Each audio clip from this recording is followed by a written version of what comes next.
6 باتیں ہوتی ہیں میرے بھائی، اگر کسی کے اندر یہ 6 بیماریاں پیدا ہونے لگ گئی ہیں یا شروع ہو گئی ہیں، اس کو فتنہ نے ڈس لیا ہے، اس کو مال نے ڈس لیا ہے، یعنی ایک ایسی دلدل میں دھسنے لگ گیا اگر یہ توبہ کر کے باہر نہ آئے۔ سب سے پہلے اس فتنے کی وجہ سے اس میں پیدا ہوتی ہے لالچ۔ لالچ کیا ہوتی ہے میرے بھائی؟ کہ یہ دنیا کے لیے اپنے اصول قربان کر دیتا ہے، سمجھ رہے ہیں؟ یعنی یہ داڑھی کٹوا دیتا ہے کیونکہ مجھے نوکری مل جائے، یہ نماز چھوڑ دیتا ہے کیونکہ 2 گاہک اور بھگتا لوں۔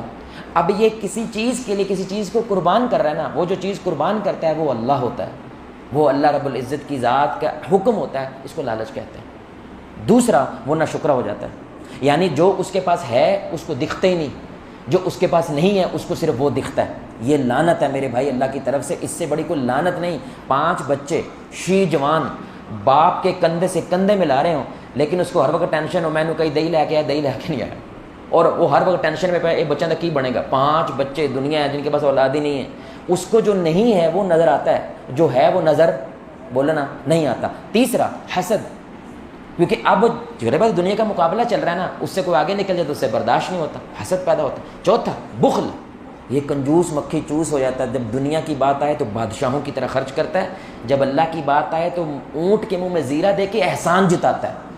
یعنی ایک تو زیرہ دیتا ہے اور پھر کیا کرتا ہے؟ دین چڑھاتا ہے کہ پوسٹر دے وچ میرا نام ہی لکھنا ہے، کیونکہ میں 500 روپیہ دے کے بھی دیتا ہے، میرا نام لکھو وچ۔ میری بات سمجھ رہے ہیں؟ ایک مجلس کے اندر میرے بھائی اتنا بڑا فتنہ ہے، ایک علماء کے گروپ کو بلایا گیا کہ بھائی آپ پلیز ہماری مجلس میں آئیں، خیر کی بات ہوگی۔ وہ اس کے بعد زندگی میں آئے ہی نہیں، کیوں؟ ہمیں اسٹیج پہ نہیں بٹھایا۔ حسد بہت بڑی چیز ہوتی ہے، اس کو بٹھایا، مجھے بٹھایا، تو حسد صرف دنیا میں نہیں ہوتا، دین میں بھی ہوتا ہے۔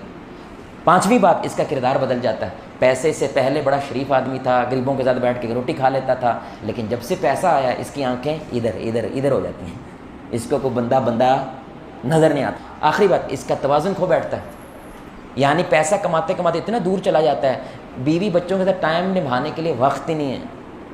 سمجھ آ رہی بات کی؟ دین کے لیے وقت ہی نہیں ہے۔ واللہ ہمارے ایک ساتھی ہیں ناظم بھائی، مجھے ان کی بڑی پیاری بات لگی، میں نے کہا یار تمہارا کاروبار چل رہا ہے تو تم یہ فلاں چیز بھی کیوں نہیں شامل کر لیتے تاکہ کاروبار زیادہ چل جائے؟ کہتے جواب بھی اگر وہ کیا تو میری تہجد مس ہو جائے گی، تہجد نہیں مس کر سکتا۔ جو ہے میں اس پہ شکر الحمدللہ کہتا ہوں، ہاں اگر میں نے ایسی مینجمنٹ کر لی کہ میری تہجد بھی قائم رہے اور بزنس بھی قائم رہے تو پھر میں چلوں گا، ورنہ سبحان اللہ۔ تو یہ 6 نشانیاں میرے بھائی جس کے اندر یہ پیدا ہو جائیں تو اس کا مطلب کیا ہے؟ اس کو بزنس نے کیا کیا ہے؟ اس کو دنیا نے ڈس لیا ہے، یہ اس فتنے کا مبتلا ہو گیا ہے۔ اللہ ماشاء اللہ میرے بھائی کو ولی ہے جو ان سے پاک